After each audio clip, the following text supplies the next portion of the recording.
कंकाल का रहस्य। चौरा गांव के खेतों में इन दिनों खुदाई का काम चल रहा था।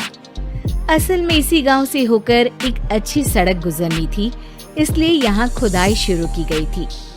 अचानक एक दिन खुदाई करने वाली मशीन से कुछ टकराता है। बाद में जब खोजबीन की जाती है तो वहाँ से 2 कंकाल मिलते हैं। पुलिस गांव के लोगों से पूछताछ शुरू करती है। आप लोगों को क्या लगता है ये किसके कंकाल हो सकते हैं? अरे साहब, हमें क्या पता ये किसके कंकाल है, आप ही लोग पता लगाइए। हम लोग तो बहुत ज्यादा डरे हुए हैं। हाँ, हमारी फॉरेंसिक टीम अभी आ रही है। ये बताओ कि इस गांव के रहने वाला कोई जोड़ा गायब तो नहीं ना? क्योंकि शुरुआती जांच में तो ये बात सामने आ रही है कि एक कंकाल किसी पुरुष का है तो एक किसी महिला का। साहब, हमें तो बहुत डर लग रहा है। ऐसे कंकाल मिलने का मतलब गांव के आसपास ही किसी की हत्या हुई है या फिर किसी को जलाकर मार डाला गया है। हाँ साहब, हम अपने परिवार को लेकर बहुत ही ज्यादा परेशान हैं। देखिए, आप लोगों की परेशानी हम समझ सकते हैं, लेकिन आप लोगों को पुलिस का सहयोग करना होगा, क्योंकि आपके सहयोग के बगैर हम ये पता नहीं लगा सकते हैं कि आखिर ये किसके कंकाल है और इनकी हत्या किसने की। ठीक है साहब, गांव के लोग आपका पूरा सहयोग करेंगे। हाँ साहब, पूरा सहयोग करेंगे। तो फिर ठीक है, हम अपनी जांच शुरू कर देते हैं। कुछ दिन बाद जांच रिपोर्ट आ जाती है। पता चलता है कि ये कंकाल करीब 20 साल पुराने हैं, यानी 20 साल पहले किसी जोड़े की हत्या कर शव को यहाँ पर दबा दिया गया था। इंस्पेक्टर राघव, ये बताओ कि 20 साल पहले की मर्डर मिस्ट्री क्या आप सुलझ सकती है? हाँ सर, क्यों नहीं, लेकिन अब सबूत और गवाह काफी मिट गए होंगे। मुश्किल तो होगी, लेकिन शायद किसी परिवार को इंसाफ मिल सके। इंस्पेक्टर राघव, आप बिल्कुल सही कह रहे हैं। किसी परिवार को तो इंसाफ मिलेगा ही और किसी को उसके किए की सजा भी मिलेगी। जी सर, मैंने तो जांच शुरू भी कर दी है। 20 साल पहले इस गांव के 2 जोड़े अचानक कहीं गायब हो गए थे। मैंने दोनों ही परिवारों के बाकी के सदस्यों से बातचीत शुरू की तो उन्होंने बताया कि उनके बच्चे शहर गए थे, लेकिन आज तक वापस नहीं लौटे हैं। लेकिन ये दोनों शव किस परिवार के सदस्यों के हैं, ये कैसे पता चल सकेगा?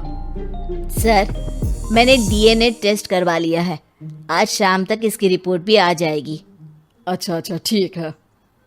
उसी शाम को सर, डीएनए रिपोर्ट के मुताबिक ये दोनों ही लाशें चौरा गांव के रहने वाले प्रधान सुल्तान सिंह के बेटे और बहू की है। लेकिन इनकी हत्याएं किसने की है, ये कैसे पता लगेगा? इसी का तो पता लगाने की कोशिश में जुटा हूँ सर। आज सुल्तान सिंह से मिलने भी जा रहा हूँ। मेरा बेटा और बहू तो मेरे लिए सिर्फ यादों में ही रह गए थे। हमें उनकी लाशें तक नहीं मिल सकी थी।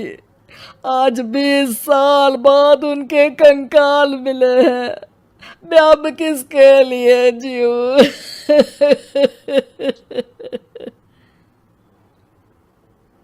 लेकिन सर, क्या आपकी किसी से कोई दुश्मनी थी? अपने बेटे बहू की हत्या के लिए आप किसे जिम्मेदार मान रहे हैं? अब मैं किसका नाम बोलूं? मेरी तो किसी से दुश्मनी नहीं थी, बस मेरे बेटे बहू को कोई वापस ला पाता।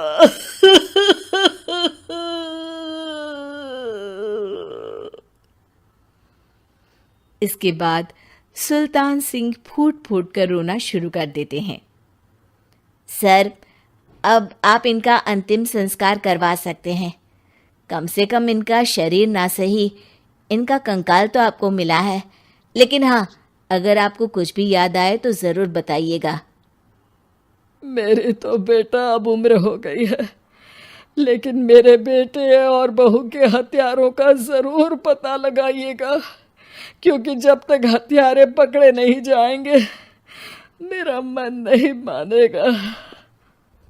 सर, हमारी पूरी कोशिश रहेगी हत्यारे को पकड़ने की। लेकिन एक बात बताइए, उस वक्त आपको किस पर शक गया था?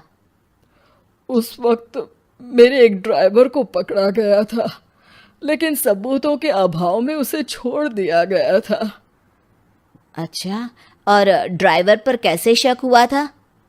क्योंकि उस दिन ड्राइवर छुट्टी पर था। उस समय लेकिन लाश क्यों नहीं मिल सकी थी? उस वक्त पुलिस ने बहुत कोशिश की थी, लेकिन दोनों की डेड बॉडी नहीं मिल सकी थी। ठीक है, हमारी तफ्तीश चल रही है, मैं फिर आऊँगा। इसके बाद इंस्पेक्टर वहां से चला जाता है और सुल्तान सिंह अपने बेटे और बहू की याद में खो जाते हैं। कुछ दिन बाद सुल्तान सर, एक बात बताइए, जब आपके बेटे बहू की हत्या हुई थी, उसी के आसपास आपके ही गांव का रहने वाला एक और जोड़ा उसी वक्त गायब हो गया था ना? हाँ सर, अलका और अभिषेक, वो भी मेरे बच्चों जैसे ही थे। तो फिर वो कहाँ है? उनका भी आज तक पता नहीं चल सका, लेकिन बताते हैं कि कुछ साल पहले अभिषेक को गांव के ही किसी आदमी ने मुंबई में देखा था, लेकिन फिर वो गायब हो गया।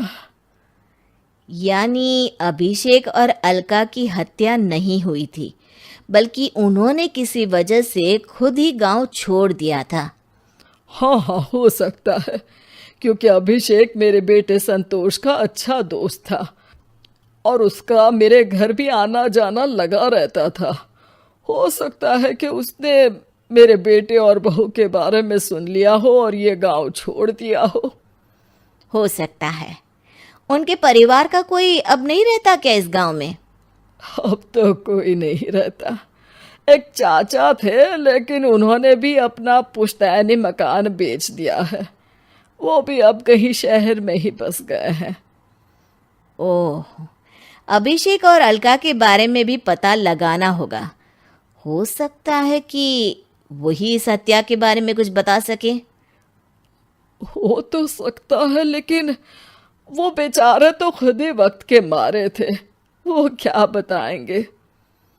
फिर भी सर, जब केस दोबारा खुला है तो जांच तो करनी ही पड़ेगी, और इस बार तो लाशें भी बरामद हुई है।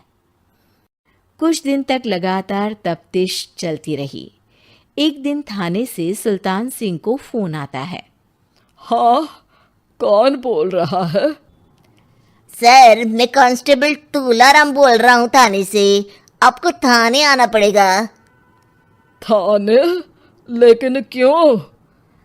सर, किसी की पहचान करवानी है। अच्छा ठीक है, मैं दोपहर तक पहुंचता हूँ। सुल्तान सिंह दोपहर में थाने पहुंचता है। कई पुलिस के अधिकारी वहां मौजूद रहते हैं। सर, आपके बेटे की हत्या का रहस्य आज शायद सुलझ जाए। अच्छा इंस्पेक्टर राघव, पर वो कैसे? सर, उस आदमी को देखिए, क्या वही अभिषेक है? सुल्तान सिंह की आंखों में हैरानी से आंसू आ जाते हैं। हाँ सर, यही अभिषेक है। ये आपको कहाँ से मिला? सिर्फ अभिषेक ही नहीं, बल्कि इसकी पत्नी अलका भी इसके साथ है। मैडम, जरा अभिषेक की पत्नी को लाइए। जैसे ही अलका को पेश किया जाता है, सुल्तान सिंह जमीन पर गिर जाते हैं। सुल्तान सर, क्या हुआ आपको? आप अलका को देखकर गिर क्यों गए? सुल्तान सिंह सर पकड़कर बैठ जाते हैं।